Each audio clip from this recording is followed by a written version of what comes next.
Assalamualaikum warahmatullahi wabarakatuh.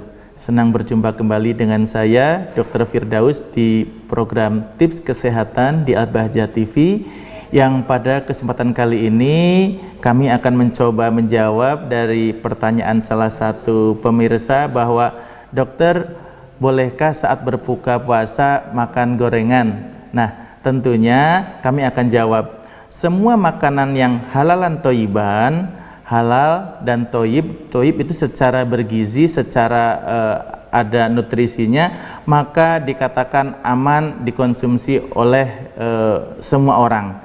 Nah, yang jadi masalah adalah jumlahnya.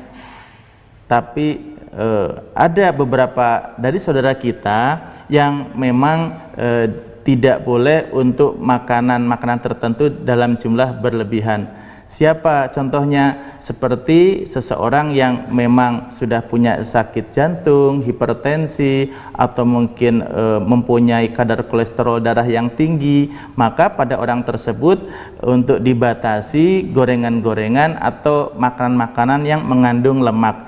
Tetapi bukan tidak boleh, tetapi jumlahnya untuk dibatasi, karena jika tidak dibatasi maka tadi keadaan-keadaan yang memang sudah ada sebelumnya, misalkan kadar kolesterol yang tinggi atau mungkin ada penyempitan pembuluh darah, maka akan menjadi lebih parah jika seseorang tidak membatasi asupan nutrisinya.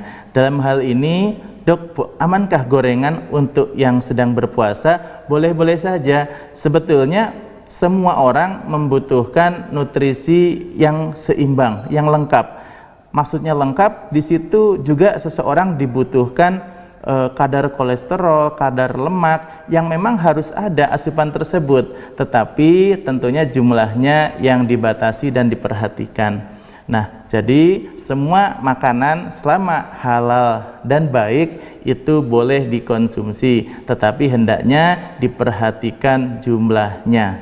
Sekian tips kesehatan kali ini, semoga bermanfaat. Saksikan tips kesehatan berikutnya hanya di Al-Bahjah TV. Assalamualaikum warahmatullahi wabarakatuh.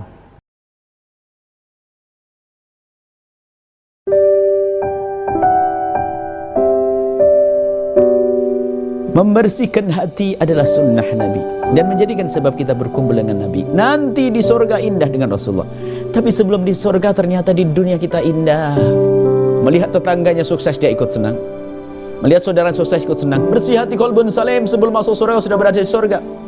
Ketemu dengan si A, si B, si C, Masya Allah enak. Akan tapi nasib buruk seorang hamba yang hatinya kotor, dikuasai dan dengki dan benci, sehingga yang didengki pun bukan orang lain, kadang saudaranya pun dibenci dan didengki, sehingga muncullah manusia perebut waris, dan dia adalah manusia tersiksa di dunia sebelum di akhirat.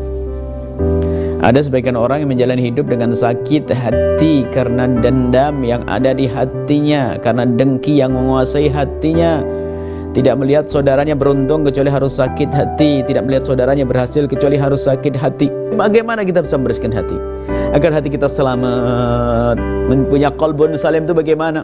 Yang pertama adalah membiasakan lesan kita dengan lesan yang baik, biarpun mula-mula masih bertentangan dengan hati kita. Jangan berbicara yang tidak baik tentang orang-orang sukses yang ada di kiri kanan kita. Bahkan jika ada orang mencaci, mengolok kita, memfitnah kita pun, jangan biasa berkomentar yang tidak baik. Kita tahan dulu, ini terlebih dulu. Biasakan. Kalau ingin berkomentar, yakinkan dan pastikan itu komentar baik. Jika yang ini saja tidak bisa dilakukan, jangan berkata hatinya bersih. Tidak. Tidak ada orang ngomong kecuali dia komentar jelek. Tidak ada orang komentar jelek, hati-hati. Qalbun salim nggak ada di sini. Mula-mula dan paling utama adalah jaga lesan kita untuk tidak berkomentar dengan komentar yang baik kepada sesuatu yang kita lihat dan itu tidak baik. Bahkan jika ada orang menyakiti kita, jangan berkomentar yang tidak baik. Sebab lesan ini adalah terjemahan, ini menerjemahkan di hati kita. Maka kalau ada orang mudah marah, ngelabrak, macam-macam, caci maki dan sebagainya, dari lesannya ya tanda dari kebusukan hatinya. Kemudian setelah itu apa? Menjaga lesan, jangan kita berkomentar yang tidak baik kepada orang yang zalim kepada kita. Mungkin kita mulai, Anda seorang ustaz, tiba-tiba ada orang menfitnah Anda, jangan banyak komentar dulu. Kita cari tahu sebabnya apa. Mungkin dia tidak mengerti atau tidak mencaci kita, mengolok kita. Hanya informasi yang masuk ke kita saja. Mungkin ada pengadu domba yang ingin mengadu antara kita dengan ustaz tersebut. Lapang hati, mudah. Bahkan jika seandainya ternyata ustadz tersebut betul-betul dicaci dan dimaki oleh ustadz yang lain, yang ada dalam hatinya lapang mendoakan dan mendoakan, tidak berkomentar yang jelek. Kemudian setelah itu yang kedua, lakukan doa-doa dengan orang-orang tersebut. Biasakan dengan doa kebaikan, doa kebaikan. Mendoakan, ya Allah, orang itu telah bermasalah denganku, berikan kepadanya segala kebaikan. Ya Allah, ya Allah, ya Allah. Mendoakan dengan doa yang baik. Yang ketiga adalah sebisa mungkin Anda menyisihkan apapun hadiah kepadanya. Maka mari kita semuanya menjadi orang yang punya qalbun salim,